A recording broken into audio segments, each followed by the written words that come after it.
Hello, everybody. It's John Johnston with Corn Nation. I'm here for a Week 3 college football review. What did I see last week? Well, I think we're getting far enough into this season that we can make some kind of judgments about what the rest of the year is going to look like. But first, we're going to go through some football games. Oklahoma, Nebraska, 23-16 Sooner win.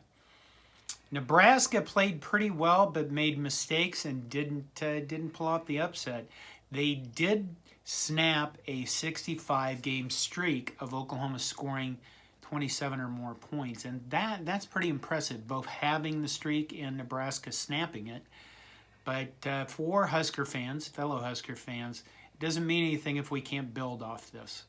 It's a week to feel good, but next week, they have to get better every week and play like they're getting better every week. Then it'll mean something. Alabama versus Florida. This game was, Alabama was leading this game 21-3 after the first quarter, and I turned it off and flipped to something else because I thought, Alabama's going to end up demolishing the Gators. And it ended up being 31-29. Florida failed the 2-point conversion late in the game, and there you go. You lose. And it's kind of, kind of sad. Because, who doesn't want to see Bama lose? And you feel a general, much more evil in the air because Nick Saban, in order to keep his streak alive and the Alabama winning going, has to suck more goodness out of the souls and give it to Satan to corrupt the earth. That's what's going on. That's why the world feels like it's a much worse place right now. What other explanation is there? Ohio State, 41-20 over Tulsa. Ohio State has issues. This game was 27-20 with 3 minutes left in the game, and then Tulsa just kind of blew up, threw a pick six. But the Buckeye defense, the Buckeyes in general, it's like they're in an existential crisis. They're trying to find their quarterback and trying to get him good and trying to have good things happen on offense. Their defense looks like they don't know what they're doing. They're lost. So all of a sudden, when the year started, you kind of looked at Ohio State and said, well, they're in the college football playoffs because nobody else in the Big Ten is going to challenge them. Well, that's kind of changing. Maybe they won't win the Big Ten this year. That'll be kind of fun. Maybe they won't win the Big Ten East because other things are going on. Clemson versus Georgia Tech. Speaking of another top team sucking. Clemson survived this game because of a goal line stand.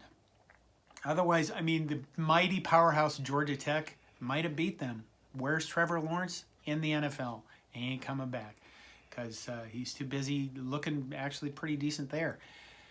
The Pac-12, Fresno State beat UCLA, and the rest of it I didn't get to watch because we don't have Pac-12 network. And, I watched a little bit of a late game. I think it was Arizona or something. But I want to see USC, UCLA, and Washington, and Oregon.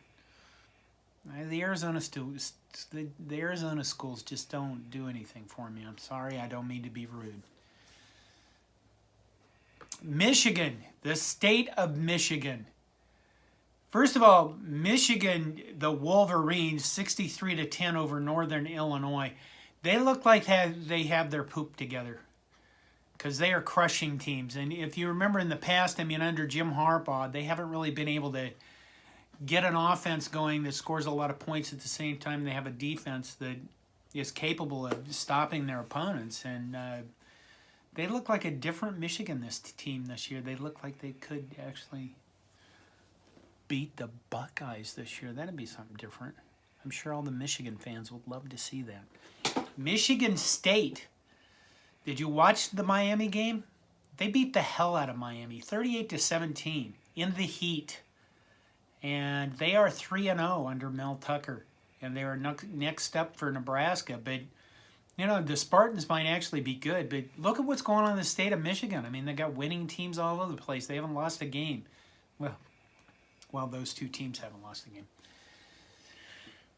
Penn State versus Auburn. It was nice to see a Big Ten versus SEC matchup. Penn State's defense looked really good, and Sean Clifford, quarterback, Penn State, was 28 of 32 for 280 yards and 2 touchdowns. You know, when I watch Penn State, I think Franklin he's a good coach. And I think that this year he might have Penn State in a position to win the East. I have never really understood what he's trying to do on offense. I don't pay as close attention to them as I do Nebraska, but I always think that their offense is just kind of weird. Like they're just like, let's try this, and like they don't really have a plan. They just have a good quarterback and one guy that can run the deep ball really well. Maybe that's it. Maybe that's what they're doing. I don't know. The Penn State team to watch in the East. What's going on in the state of Florida? Okay, you had Florida, the Gators, play a really good game against Alabama and lose. But Florida State got clubbed by Wake Forest, 35-14.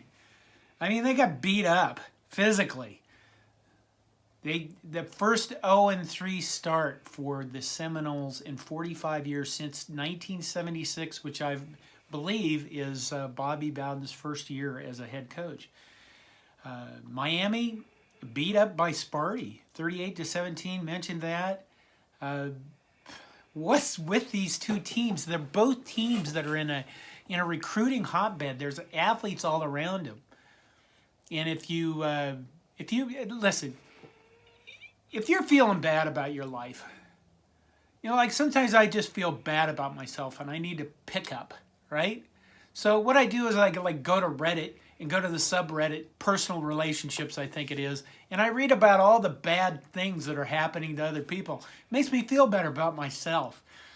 I hate to admit that. I mean, there was one story that sticks with me where some kid was complaining his parents took out student loans in his name and then went on vacation. Who does that to their kid? And then they told him, well, that's our present to ourselves for raising you. What the hell? Well, we're going to put you in debt because we're worthless dirtbags. And I feel like, you know, this makes me feel like a much better father because I didn't do that. Well, I haven't yet. One's still in college. Anyway, when I look at Florida State and Miami, I look at go out to Facebook, and Tomahawk Nation is the SB Nation Florida State site. Go out to Facebook and read the comments on all the articles they have. And it will just make your day about all the people who, they don't want Mike Norville fired because you keep firing coaches over and over and over again. And I don't know, what do they got, a bottomless pit of money in Florida State? I don't know. Probably not. But the comments are just, fire the offensive coordinator, fire the defensive coordinator, fire the offense. It's, oh God, if you want to feel wonderful about yourself, just go read the Florida State stuff. And, you know, Miami would be that way too, except they don't have the fan base. You know, they can't get people to show up at Miami when they're good. So I imagine there's like 4 people that are like, they should fire somebody. Who's the head coach? I don't know. They should fire him. We should get a rapper. Anyway, it's if you want to enjoy your life, just go find those two teams. I know every fan base does this, right? Nebraska fans are a constant war about firing Scott Frost. Don't fire Eric Chenander, fire Mauro Cadusko. Every fan base does this. In fact, there was a tweet and showed a message board, Alabama message board, complaining about their coaches and how bad their game plan against Florida was. It was hilarious. So what is, after 3 weeks, after watching this last week of college football, what can we conclude? Well, I think number one, we can conclude that there's really no good teams. I mean, you might, right now, honestly, you know, this is completely unbiased, otherwise I wouldn't say this. I'd have to say it's Alabama, Florida, Georgia. Number 1, 2, 3. Top teams in the nation. You know, maybe Oregon could be up there if I saw more. Oklahoma dropped a spot, and Oregon went up a spot. And, you know, did you kind of look at that and you go, is Nebraska better than we think they are? Is Oklahoma worse? Because Oklahoma wasn't that impressive. But I don't really, there's not really any. Iowa's in the top 10, for God's sakes. That ought to tell you what kind of college football season it is. Their offense is horrible, and they're still like 5th. My God. This is chaos. Which I like chaos, actually. If my team isn't beating the hell out of everybody, I like to see everybody else in pain and suffering, watching their hopes and dreams go down the drain. Because that's the kind of person I am. Woo! Okay, the other thing that we can conclude so far in this college football season is officiating is terrible. And I mean, it's you kind of look at the Nebraska game and you go, okay, they never call holding against the opponents, but they don't call holding anywhere in college football. Or they call it the most inopportune times, like they want attention. But if you go back and look at officiating across all of college football, it's god-awful all over the place. Memphis beat Mississippi State 31-29 because there was a punt, the ball got downed, a ref marked it as down even though it wasn't dead and secured or hadn't stopped rolling, and the ref called it dead. And then a Memphis player ran back around all these players that really stopped doing it. He picked the ball up and ran for a touchdown on a punt return. And that's why they won. And that's just terrible. That bad officiating cost the game, for God's sakes. A dead ball was advanced. And you didn't do anything about it. You didn't fix it on the field. The Penn State game, awful calls. There was a fourth down play where the guy clearly hadn't stopped forward progress, and they still they never blew the play dead. He kept going, and then they marked him where they thought he might have stopped. And it was really shitty. That's what it was. It was shitty officiating. And then they on the field they lost track of downs, and Penn State ended up punting on third down. And this is the kind of stuff that's happening all over in college football. And you got to ask yourself, why is this happening? Well, I can get ranty, okay? And here's the rant for you. During the pandemic, I did a podcast, and I interviewed all sorts of people. And one of the people I interviewed was a guy who was in charge of the Iowa State officials. In other words, officiating in high school sports in Iowa. And we talked about the fact that how hard it is for them to keep officials. Because officials don't just show up at a college Division I game and go, oh, I'm here to call the game. No, they have to start down here. And then they work themselves up, and then they work themselves up, and then they work themselves up. And they go through a lot of stuff to get to that point. But if you don't have them down here, they're not going to be up here.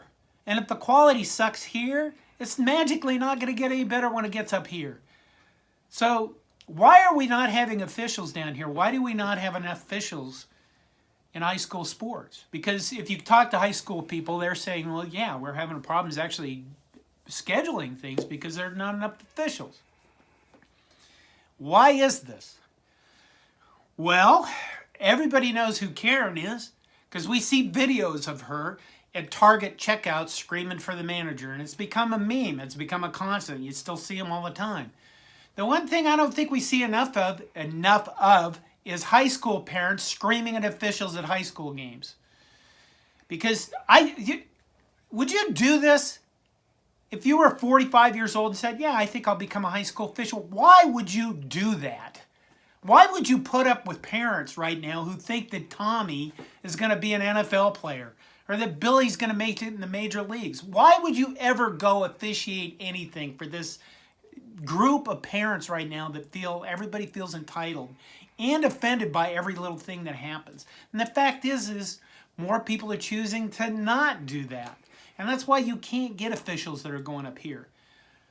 You could write this off as being part of, there was a pandemic year. Well, the officials kept working during the pandemic.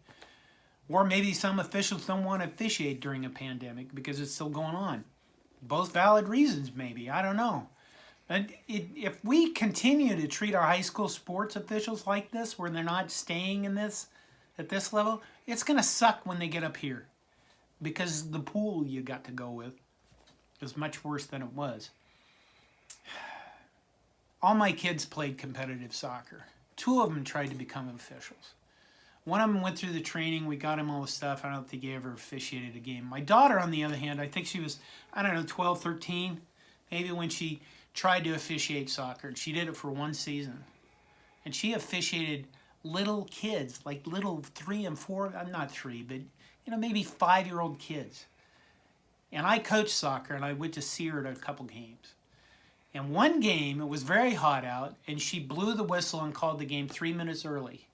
And a grown, fully grown adult male who was kind of a hulk of a man walked over and started screaming in her face. And then he did that thing where guys do that are bulky. They do that puff their chest up like that's going to mean something to a lot of people. And he is literally screaming in her face.